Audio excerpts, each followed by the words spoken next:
Alright, welcome back ladies and gentlemen to the Chupacabra Tutorials channel. I'm your host Larry, and today we're going to be talking about how to set up and use the recording software that comes with the Elgato Game Capture card system.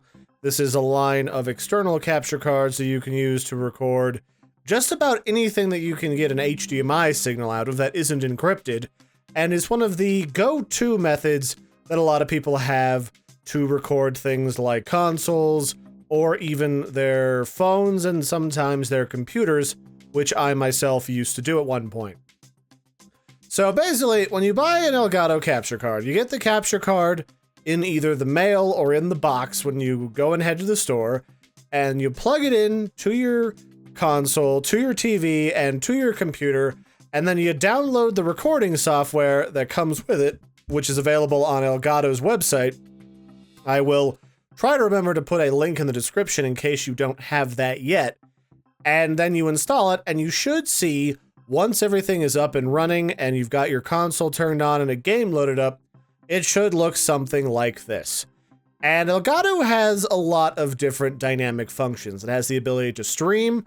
It has this fun little function here where you can add overlays to your stream and add a whole bunch of different functionality. And it also has the ability to just make really nice local recordings and do a very basic amount of editing over here in the edit window.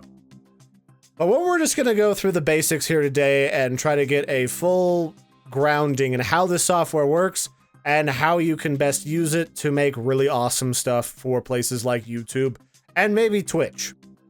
So let's just start with setting up the basic user settings, and then we'll go through all of these different little windows or chunks down here and talk about all of these different settings and what they mean. So Elgato has two primary sections of settings. There's the settings for the software, and then there's the settings for the capture card itself and all of the data that it's receiving from your console. So up here at the top is one of the series of settings. This is the game capture recording settings for the software, and then there's also the device settings, which are right here in this window, which are controlled by this gear right here. Let's just start with the recording software and talk about what all of this is. So the basic preferences for the recording software are, where do you want to keep your files when they're being recorded? The library location is where your ongoing recordings are being kept until you export them from the Elgato software. It's important to note that Elgato uses like a super compressed video format that looks sort of like an MP4 to record footage, and then it can export that footage through the editing tab. Then you can just export it directly to YouTube, or you can export it as just a raw MP4 that you can then edit later. You've got the file export location where you can export the files once you're done messing with them and trimming them. And then of course this system also allows you to take screenshots of whatever's happening on your console and then save those for later in whatever location that you pick. Now down here, these are two very important checkboxes. One is something called Enable Flashback Recording. So by default, Elgato has a DVR system that records your gameplay in the background. In fact, it's doing it right now. If you look at the background here, I played a little bit of Horizon Zero Dawn earlier, and then I let it sit to illustrate how this works. And it's constantly keeping footage in the background of whatever's been going on your console. And if you drag your timeline down here back in time, you can then save that without having to have it actually recording a video. This will just automatically get thrown away if you don't use it after you're done. And then of course there's Enable Stream Command, and Stream Command is just the feature that allows you to use things like overlays and webcams and green screening while you're doing your fancy streaming to Twitch, YouTube, or Hitbox, or wherever you prefer to do that. Over here in the sharing box, by default, all of these will be checked, and all of these little share features, essentially what these are is when you go to the Edit tab, if I click Cancel and I go to the Edit tab, down here in the Share option, these are your export functions. These allow you to export your videos either directly to a hosting service, like YouTube or Facebook, or you can actually export a video with specific settings that you can then send to like a device like an Apple TV or something, like right here, or one that's formatted for an iPad, iPhone, or even for use on Windows Movie Maker. Although, to be honest, that's a little bit of an outdated function because most people probably don't have access to Windows Movie Maker anymore, because I'm pretty sure it was discontinued by Microsoft. So that's what these little functionalities are, and if I enable some of them, and then I click OK, these will just pop up down here as buttons, and then that will export this video as, say, like a small version to be transported via email so that I can use it for whatever. However, my personal preference is I like to use the export as MP4 because this is just a raw, uncompressed MP4 that I can then slip into Adobe Premiere Pro, edit to my heart's content, and throw that up onto YouTube. So the other functions here are use 1080p for the iPad and Apple TV exports. I think by default they export them at like a 480p size. You can set these other fun file export options as well. And basically these allow you to always convert new videos to MP4. So whenever you're done recording, it'll automatically start converting that to a raw MP4 file. I used to use this actually, and it works pretty well. The trouble is, sometimes I would record like half of an episode of something and decide I messed it up somehow, and then I'd have to revert the save file on whatever game I was playing, but then I'd still have to wait until this file was done exporting before I could begin recording with Elgato again, and it kind of turned the whole experience into a bit of a laggy mess when it just kept converting every little thing as I was creating it. So I leave this turned off, but you can use that if you want. This is the mix the following tracks to exports option. This will export your files as one single audio track and one single video track. This includes things like taking your webcam and your overlay and mushing them together into your video, along with your live commentary and sound capture, all smushed together into one file. This is nice if you want to just throw this up onto some platform without a lot of hassle or issue. This is bad if you want to edit each one of those different components individually. So what I like to use instead is export to separate files on export. I like to export my webcam to a separate file, my live commentary to a separate audio file, and my Elgato sound capture to yet another sound file. And Elgato sound capture is actually different than the sound recorded by the software from your game. This is a function of Elgato that actually lets you record multiplayer chat on services like Discord or Skype or Mumble or Ventrilo or TeamSpeak or whatever via their little handy-dandy driver that comes with the software. Which I will probably set up a tutorial on how to set that up and use it at a later date. I'm just not really sure how to do that yet because it kind of messes with my ability to record my audio while I demonstrate it. So updates, this is pretty self-explanatory. Do you want to check for automatic updates? And do you want to help provide feedback to improve the software? Yes or no? Hotkeys, if you want to set some hotkeys, these are all available here. And then under advanced, this is what you want to use for your decoder and your encoder, which Elgato will use to record and export your videos. My preference is you can set it to software, and software will use your CPU. But if you have a nice built-in or you have an otherwise delicious graphics card that can do the job even better, I would recommend using that instead. The whole idea is that the NVIDIA GeForce GTX system has a very fancy little chip on it that's meant for making videos like this. You might as well get your money's worth and use that. And then, of course, for your exported videos, do you want your software to prioritize best performance so that the software doesn't lag up your system while you're trying to export stuff, or do you want to go for highest quality because you have a really fancy computer?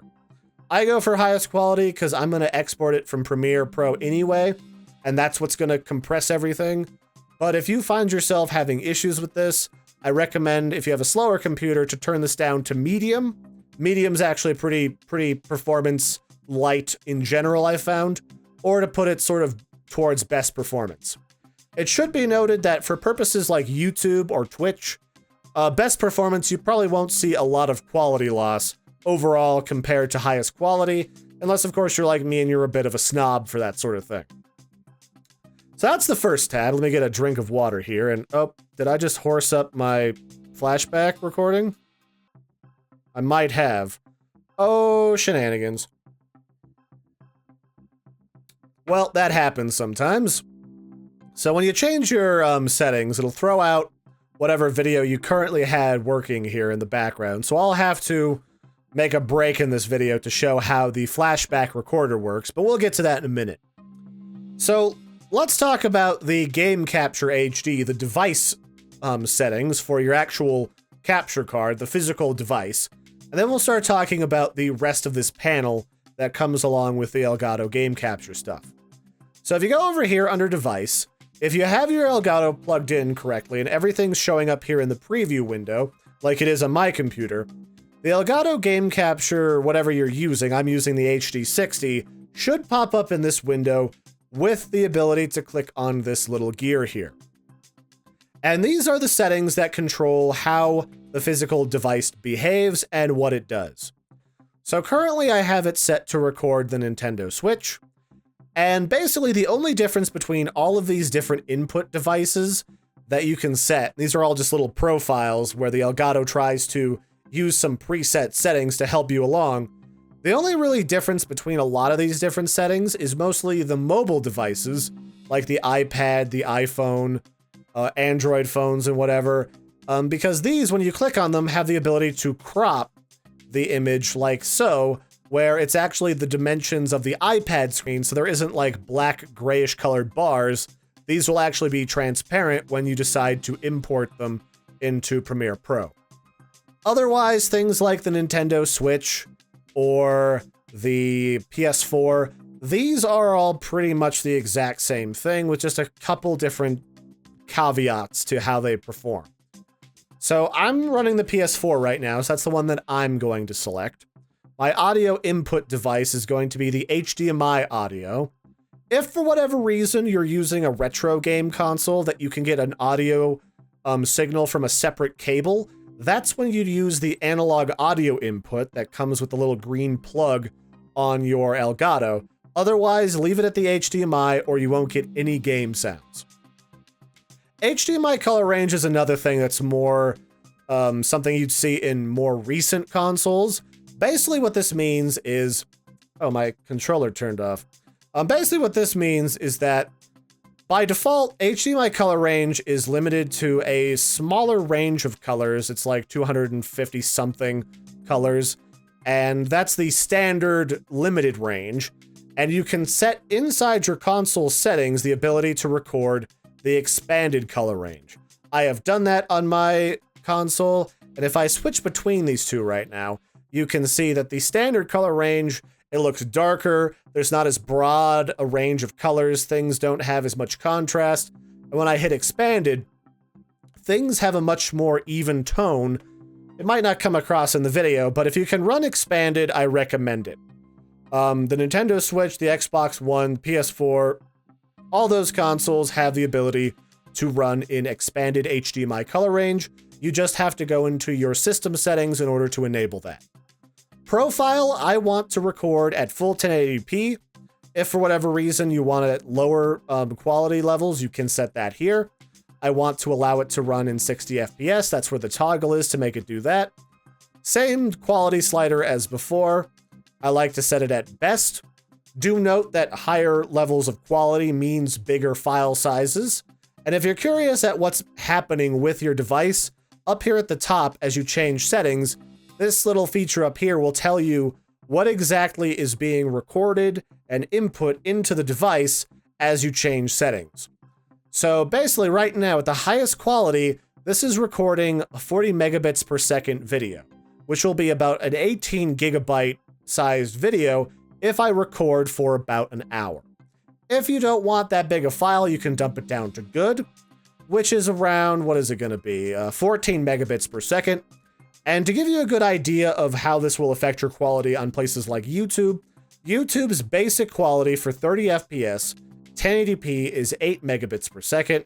For 60 FPS, they recommend somewhere in the ballpark of 15 to 25. And then for like HD 4K stuff, that's when they start getting up to like 35 to 65 megabits per second. And basically that just means that there's a bigger amount of data being fed to the file so that you can store all of that higher quality. It's just an easy way to remember it. Cropping is usually only necessary if you're doing things like PlayStation VR, or if you're doing an iPad. There's usually a very specific reason to do that, and you can explore that. If you're recording a retro console or something, you can also set it to convert standard definition inputs of like really old-sized computer or TV and computer screens to 640 by 480, or stretch standard definition input. But if you're using modern technology, modern consoles, modern computers, you probably don't need to worry about that. So I would just skip those options.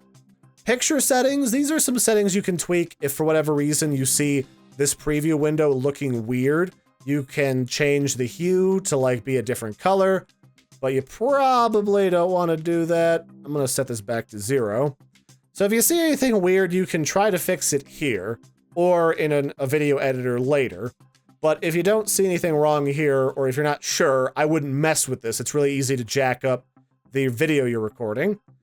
You can change the gain of the audio for the analog input to be higher or lower if the audio sounds funny. And then you can set some TV compatibility settings. These you might need. If someone recommends that you fiddle with this, I would go to more info to read up on how this works. But if you're previewing your Elgato through your TV or your computer screen like you have to, and for whatever it looks messed up, but it looks fine on your preview window, you can adjust that via the TV compatibility mode.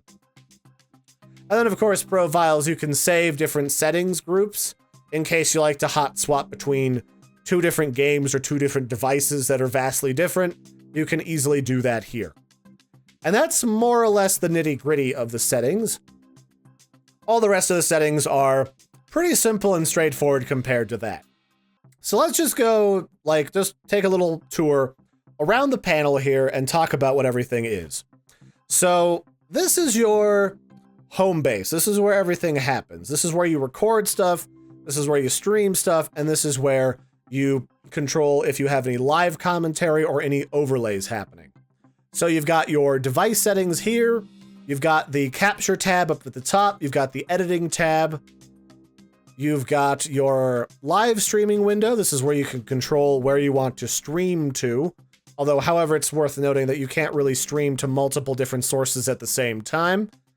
And you can just log into any of the main streaming services like Twitch, YouTube, Facebook. I'm actually not familiar with Restream, Ustream, or Dailymotion. And if you're somebody that uses something like Hitbox, they don't support Hitbox yet, which seems kind of weird. You can just use this custom server streaming option where you can just input your account name, your server that you want to stream to, your stream key, and you can add whatever streaming service you want to this system. I'm currently logged into my Twitch account, and I'm just going to say that I'm streaming Horizon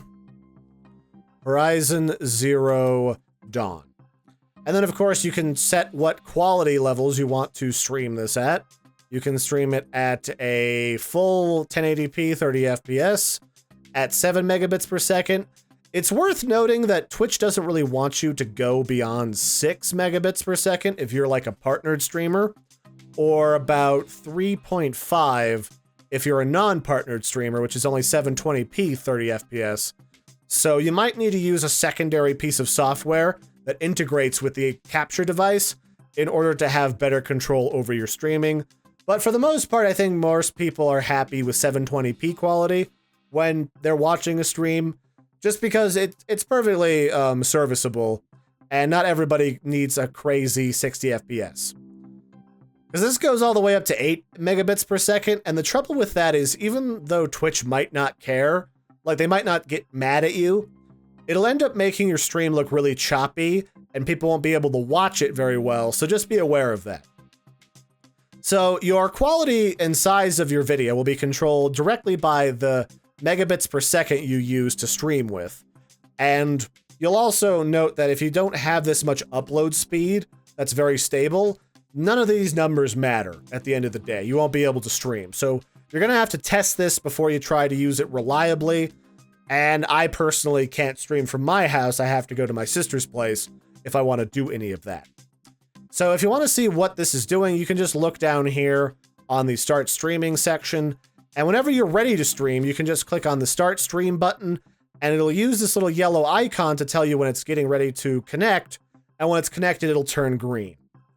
Then when you stop the stream, it'll start to do the little orange thing again as it's stopping the stream, and then it'll fade to a dark green when it's not not streaming any longer. Now, the settings for this are pretty simplistic. You can, depending on what feature or what streaming service you're using, the settings will allow you to pick a server for that streaming service. Whichever one is closest to you is the one I would recommend. It even tells you the latency between you and that server. It'll let you pick a category that you can stream via.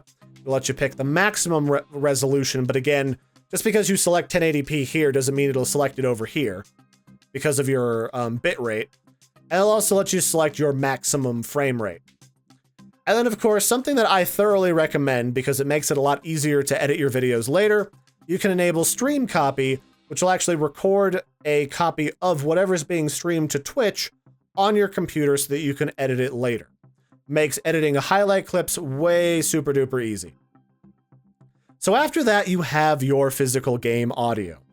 And if I turn on my controller real quick and I disable the thing and I move around a little bit, you can see that it shows what my game audio is over here. So this is like a preview of the levels of what my game audio is, and if I turn on the commentary button, it'll actually show what my commentary is going to be doing right here as well, so you can see if your audio is getting too loud into the red, and it might stab people in the ears. Again, I'm less worried about a lot of this because I always edit my videos before they go anywhere, so I edit all this after the fact, but it's probably a good idea for you to take a look at this now and adjust it with this little slider to be higher or lower so that it doesn't hurt anybody's ears. But by default, it should be at a 0 decibel change for a setting at like, I don't know, 71, 70, 72. And I would necessarily leave it at that, but if for whatever reason you want to change that, you have the option. Live commentary is very similar. To enable it, you have to click on the live commentary button for both streaming and recording for your voice to show up. And all of your microphone settings are controlled in the live commentary panel. This is your volume level that you can control right here, whether or not you want to temporarily mute the preview or hear the preview. And you can set it to automatically reduce in-game sounds when your microphone is on, so you don't have to worry about balancing the audio after the fact. And then, of course, this pull down right here lets you select from a list of different audio devices in the event that you have multiple things plugged into your system, like I've got a Rift plugged in, so that you can quickly hot swap between those depending on whatever needs you have. And then the only settings that are really like worth noting here is there's a threshold and an attenuation setting to change and attenuate your voice and set a threshold so that it won't listen to your voice unless it peaks past a certain threshold. I mess around with this, again, in post-editing or post-recording and post-processing, so I don't really mess with this stuff and I leave it at 0. If you're curious about more of this information, click on the I button at the top, and there's a very lovely amount of more in-depth information on all of these settings on the Elgato website. So down here we have the Elgato sound capture driver, and what this allows you to do is it plugs directly into your PC's system audio so that you can capture your system sound so that you can hear it when you're on a voice chat program with your friends. This kind of messes with my ability to record videos, so for the time being, I will not be including this in this tutorial. You'll need to go to a secondary tutorial, possibly my own, in order to cover how this works. Alright, and the final section in the side windows is the tags and like video description and title section. So what this is just your way of labeling every video that you make. In this case, this is Horizon, I'll just say Horizon Zero Dawn episode 25, and then the game is Horizon Zero Dawn, and I recommend using the game like type and description and everything because this makes it easier to sort through all your videos once you go through and add them over here in the editing tab. And so once you got a bunch of stuff here, you're pretty much good to go. You can start recording stuff by hitting the record button here, and then you can stream by hitting the stream button, or you can take a screenshot by hitting the little camera button here, or you can disable the preview entirely, which will potentially save some system resources if you're running on a slower computer. It should be noted that the default requirements for the Elgato is just a fast enough hard drive, so this thing will run on like a computer that's almost a potato, like it'll run on an old crappy laptop. So I leave this on because I like to see what I'm working on. It's not really a big resource drag to me, but you have the option. And if you want to preview what everything sounds like, you can just unclick the unmute button here, and that'll show you whatever sound is playing in the background of your video, including your audio.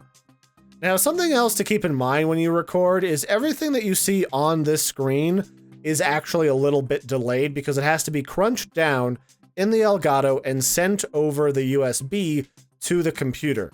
The older versions of the Elgato run on USB 2.0, which is slower, and the newer version with the USB 3.0 standard is actually got a live preview if your computer supports USB 3.0. So just something to keep in mind. By default, Elgato actually purposefully delays your audio, like you just heard, so that it syncs up with the footage. It does that for you automatically. No need to mess with it behind the scenes. So the final thing that I'll show you here is how does the flashback recording queue work? So you see that in the background, Elgato has been recording for 25 minutes. I took a break to go get some more water briefly. And basically, if you want to go back in time and record something, all you gotta do is grab this slider, this blue slider, and drag it back in time until you see something different, or you want to find where we moved around a little bit and see where there was some slight amount of action. Like there you can see, like I messed with the settings, it sees different types of color. And then here I kind of wobbled around for a little bit.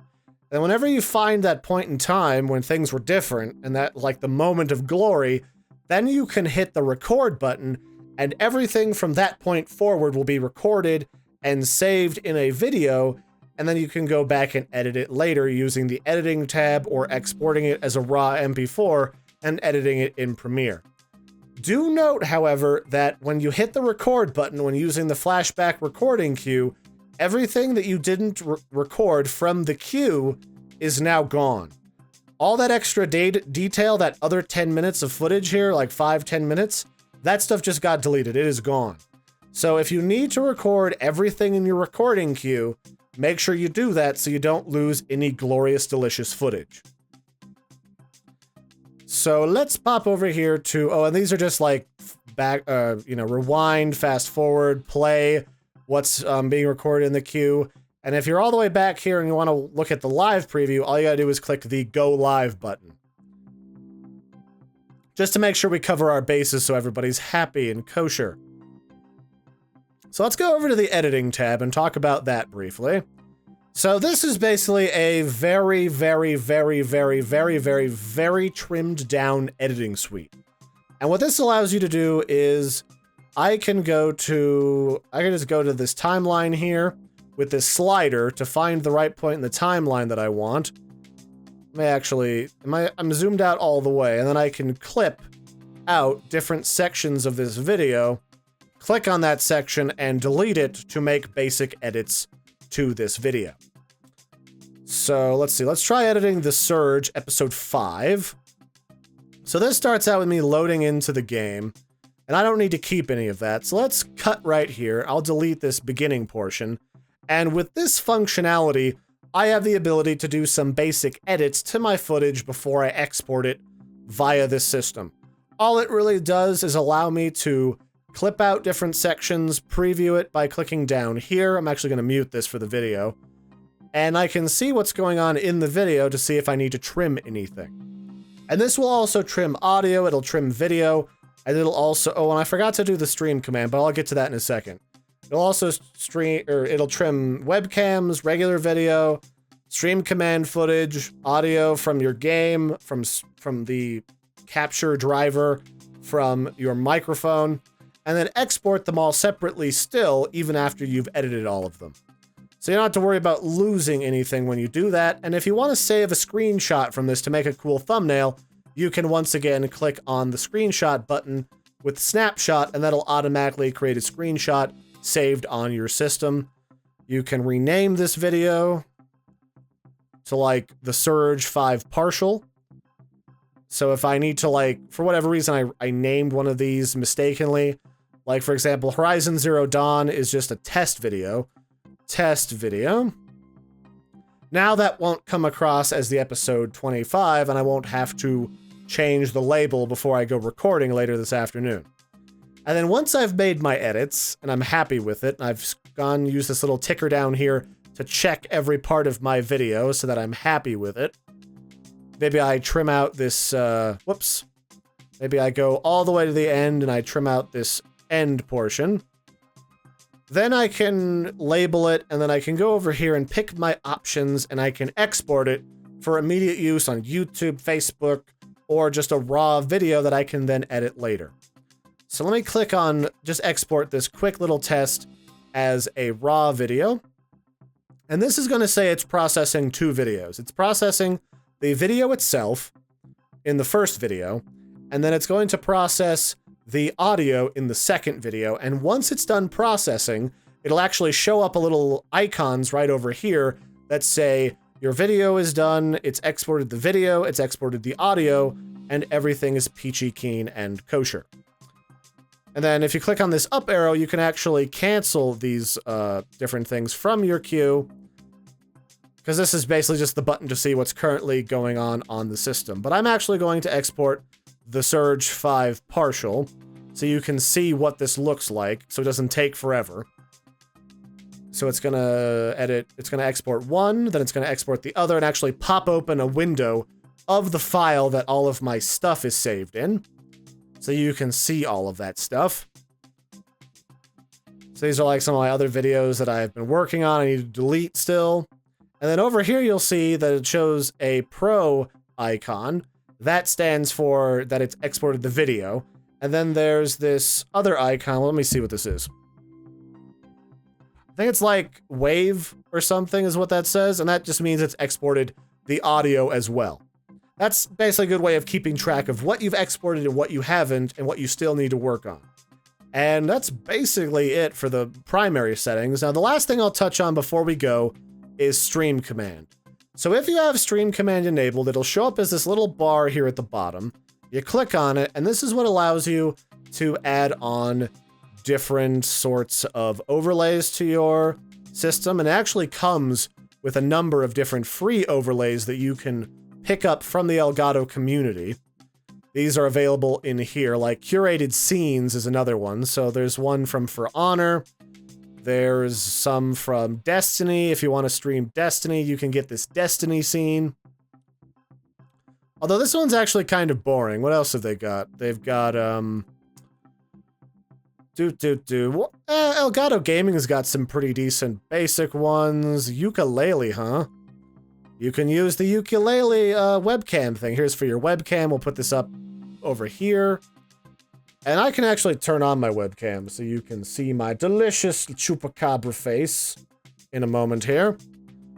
And using these different tools, you can actually resize everything and make it however you want it by importing separate, like, image files or video files or camera source things to your software to customize it however you decide that you need. So where did I have one before? Don't save that one that I was working on. I had one before that I kind of liked. Was it this one? We'll just use this one. Alrighty, there we go. So now what I want to do is, let me just move this around. So under, these things are added in layers.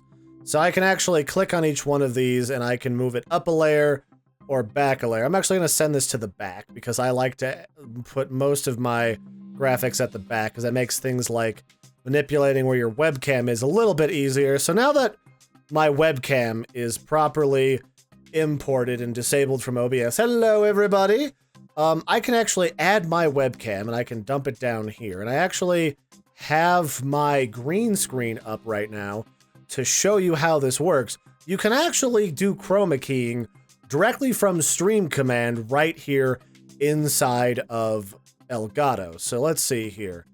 Remove background. We're going to enable chroma key, and we're going to use the color picker to try and pick the best color from my backdrop. Now, if you are going to use a backdrop, I actually have some lights specifically for that.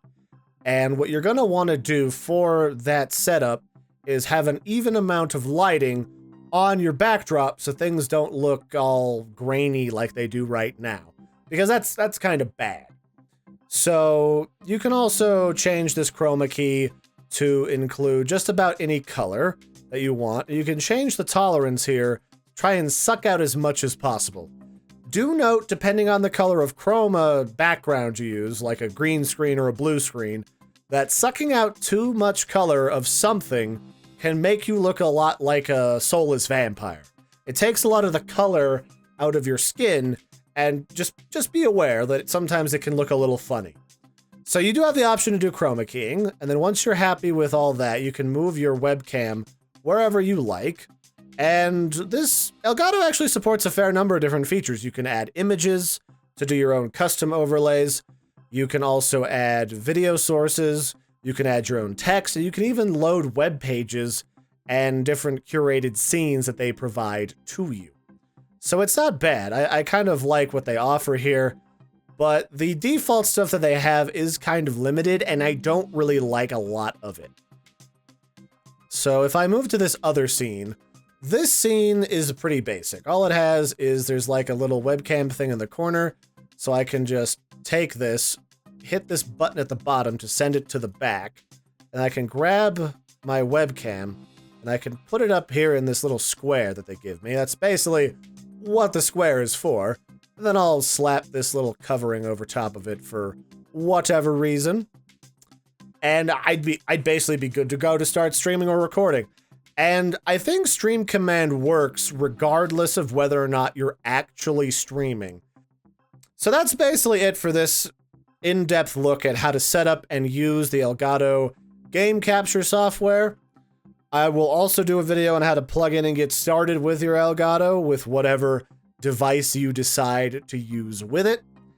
And I will also try and do a tutorial talking about how to set up the Elgato sound capture device / driver so that you can record all of you and your friends' best moments when you're blasting people in whatever game is coming out later this year or next year or what have you.